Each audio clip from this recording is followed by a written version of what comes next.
Hello everyone and welcome to Werven's World and welcome to my 10 tips for new players of Rise of Industry.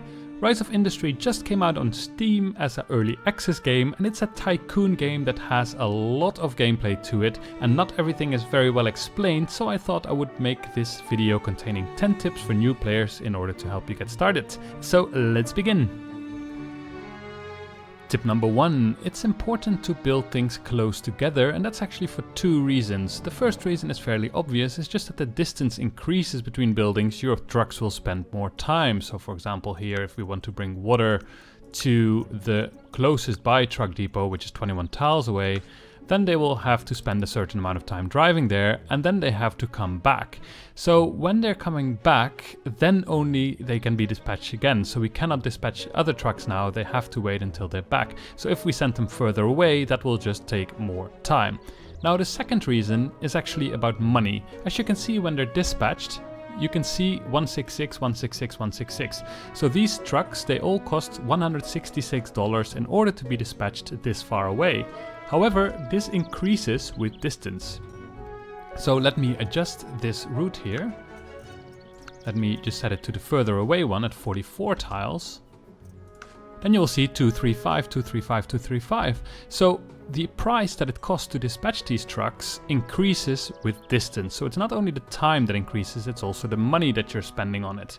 So I've done some quick calculations, and if it's linearly related, then it's about $3 per extra tile that they have to travel. So building things close together is very efficient. Tip number 2, the size of a trade route does not influence the price of the dispatch. What I mean by that is, if you now look at my trade routes, I actually have one running from this truck depot 1 to truck depot 2, and we're bringing water that way. The nice thing about trade routes is that when that happens, trucks can actually carry more, because if you use this destination stuff like we did in tip 1, they can only carry 1 water each, but here they can carry 5 water each. Now, this one is now bringing 5 water from there to there, and when he arrives here, he does not have to drive back, he just starts immediately there. And when he's dispatched, we pay $630. Now let's look at that again when I'm adding more water. Of course, we first have to get 20 water before they leave, which we should get soon enough.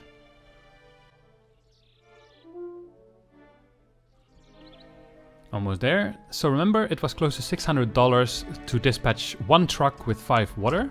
And now when it's at 20, we will dispatch the rest. And it still cost only $630 with 4 trucks bringing 20 water. So adding more amounts here does not increase the price of the dispatch. Tip number 3. Staying with the same example, there are some fancy features available to trade routes that might not be immediately clear. First of all, let's say we want to have a multi-stop trade route, then of course you click here on add stop. For example, let's say I first want to bring the water to truck depot 3, which is here, and then I want to bring some more water to truck depot 2, which is then further away. So it kind of works like this. However, if now the trucks would go there, then what would happen is that, let me put this on normal speed, that they would deliver all their water to truck depot 3, and then there's none left for truck depot 2, and I can't just unclick these. So how you do that is basically you click on this line here, or this arrow with a line, and once you click on that, let's wait for the autosave, here we go, then they get grayed out and they immediately get added to this route here. So when I press play now, you will see a dispatch, only 635, and they will drive here. And then they will deliver 2 of these, so 2 trucks can stay here and then 2 trucks will continue. Now, that works, and there will be no dispatch cost from here, it's all calculated from here already. Now, the next thing that we can do, let's say we have a ton of water here and we just can't get it away fast enough with this trade route, because we will only send a new train of trucks. Basically, once these trucks have arrived here, then we will send new ones. What we can do is we can increase the train's fleet assigned to this route. So if we press on 2 here, then even while these are still going, we are already assigning a new train here. And you can set that higher if you want to. I don't find that I really need this very often, but it can be very handy in case you want to just deliver more stuff more quickly. Tip number 4, don't make too complex trade routes with just a single storage because you're going to get stuck. This is actually a save game from the first game that I played, and I completely got myself stuck because I wasn't, well, paying much attention to how to organize these truck depots. So here, for example, you can see that I have a trade route from this truck depot all the way to here in order to sell it to the city. Now, this route has apples, oranges, eggs, and fish. And then another trade route from there is also delivering meat, and that's all stored here in the same truck depot. Now, the problem in this game currently, at least, I hope they're gonna change this, is that you can only store a certain amount, but you cannot set any settings, like I only want to have a maximum of 20 of these or something like that. So now they've just filled up my entire storage, and this trade route will not leave until there is 10 meat in there, and this trade route will not leave until there is eggs in there, and I currently have no eggs, and the eggs cannot be delivered because there is no space. So having so many different goods into one trade route is fairly dangerous, because at some point, if you didn't calculate everything exactly correctly, 1 or 2 goods will flood over the other ones, and then you cannot get a full fill of your trade route anymore, and then they just will not go anymore. So in this case, it's either good to have different trade routes. So for example, I could have only apples and then a trade route with only fish or whatever, or I could just use different storages and just go from there, which is probably the safest option. Tip number 5, although this game looks very friendly, it's anything but. So it's actually very hard to turn a profit. You can very easily dig a hole for yourself that it's extremely hard to get out of, and I actually did that in my first game. So when you do career mode, which I somewhat recommend, because if you do free mode, then immediately everything is unlocked and it might be a bit overwhelming because you have so many options. But you have to choose a tech tree, you have to specialize somewhere. Now, I made all the wrong choices. So for example, I went for industry and I immediately took the food factory because hey, I could make cheese and orange juice. And then the problem is you can only make cheese once in farming you actually have cows that give you milk, but then this cheese you cannot actually sell, unlike what I thought. You need to have this cheese in order to then later make pizzas. And those you can sell for quite a lot of money, but it takes a lot of time for you to get there. The same is what happens if you choose a wheat farm here. Then, well, you cannot actually really do anything with this wheat until you have livestock farms or a way to make dough in the food factory. So they're just bad choices. And then if you cannot use these things that you've chosen, you will not get R&D points in that category, which means you will not be able to unlock other things in order to correct your mistakes. So, what do I definitely not recommend? Well, things like textile factory. It unlocks fabrics, dyes and mattresses. Now fabric, for example, you need cotton for. How do you get cotton? Well, you need a plantation. So let's say at first you chose farming and a little bit of industry and you chose this textile factory. You will not be using this building until you get all the way through this tech tree here, which will take a lot of time. So in that time you could have been making way more money. So a couple of safe options are the orchard here, and orchard I think it is, and then it unlocks apples which you can directly sell to towns. Then you can also upgrade that with grapes and oranges, which you can also sell directly to towns. And then with gathering you could choose the water siphon, which provides water.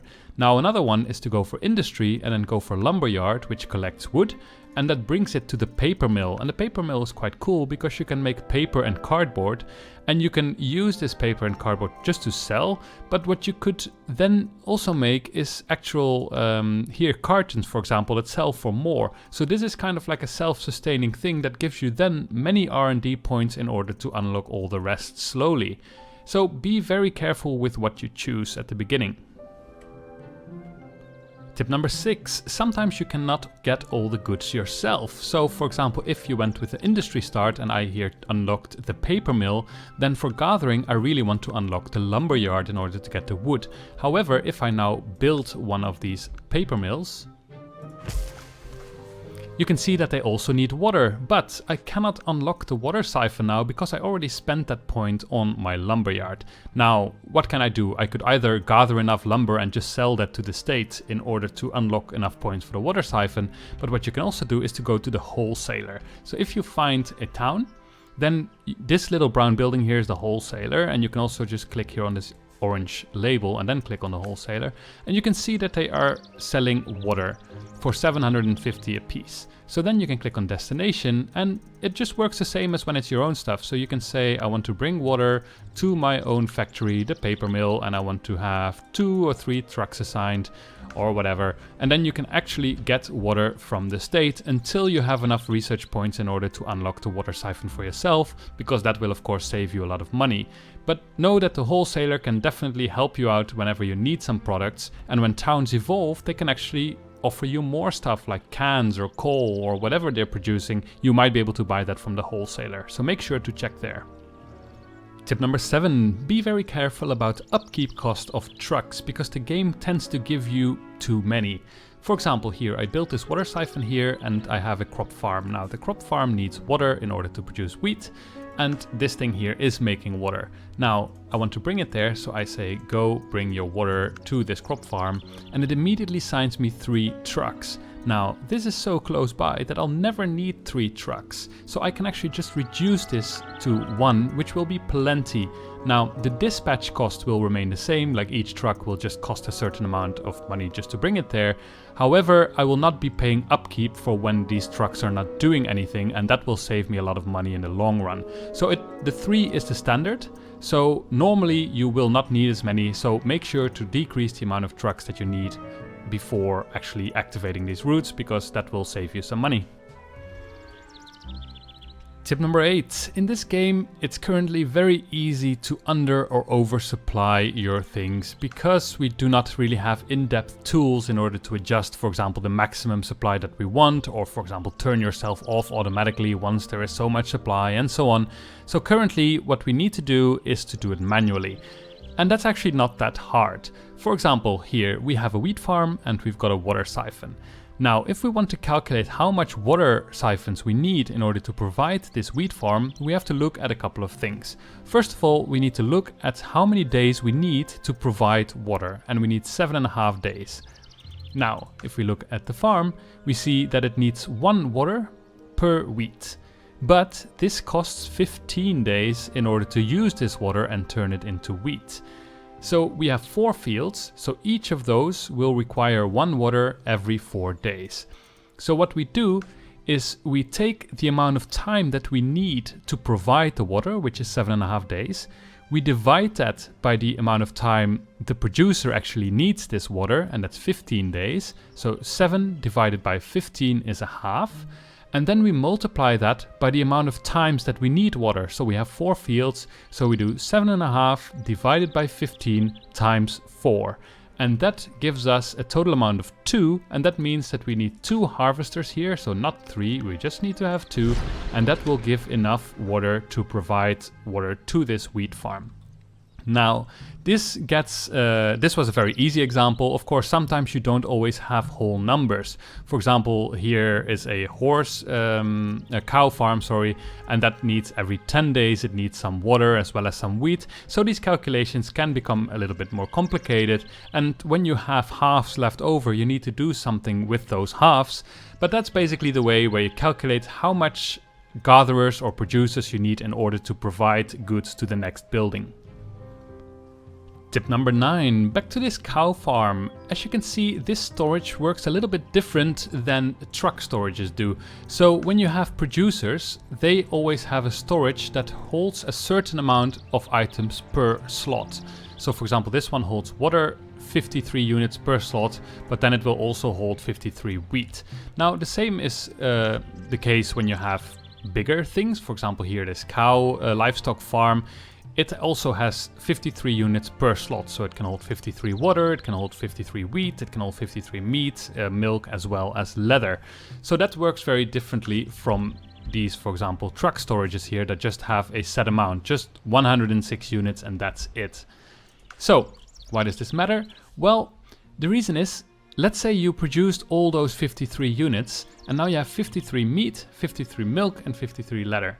Now, this milk you can bring to the food industry in order to make cheese, the meat you can sell somewhere, but then this leather is an intermediate product, and if you don't have the industry to really use that, you can't really do anything with it.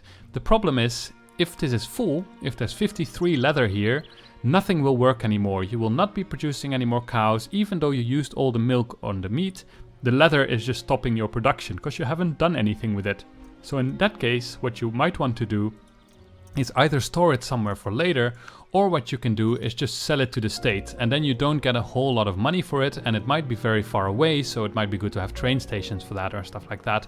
But it's very important to keep this production field clear, or at least fairly clear, because as soon as one is filled up, then the entire production will come to a halt. Tip number 10. This game has a lot of things to craft. There are many things that you can make and then you send them somewhere else and turn them into something else in order to sell it, and that can become quite overwhelming. However, to make that a little bit more bearable, there is a very nice recipe book in the game. Now, this is basically just a collection of recipes, but it does a couple of things more.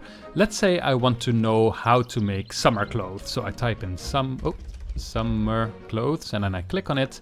And now it tells me how to make summer clothes. Now, that's all nice and all. I know now that I need a textile factory and I need to have some fabric, but how do I make fabric? Well, I don't need to find it here in this list. I don't need to click on this fabric. I can just click on this icon here, and then it tells me I make fabric in a textile factory as well, using cotton as well as dye. But if I don't know how to make dye, I can just click on that, and I need another textile factory, and then I need berries, which I can get at a plantation, and so on. So you can just click through this and basically find out what you need. Unfortunately, what you can't do is click on the berry that you produce in order to find out what you can make with it. So hopefully that function will still come. Now, if you don't want to use this in-game encyclopedia, there is a PDF with all these pictures basically collected, and you can basically just print that out or put it on your background or whatever in order to use it, and I will provide a link to that in the description. Alright, those were my 10 tips for new players of Rise of Industry. I hope you found them useful, and see you next time.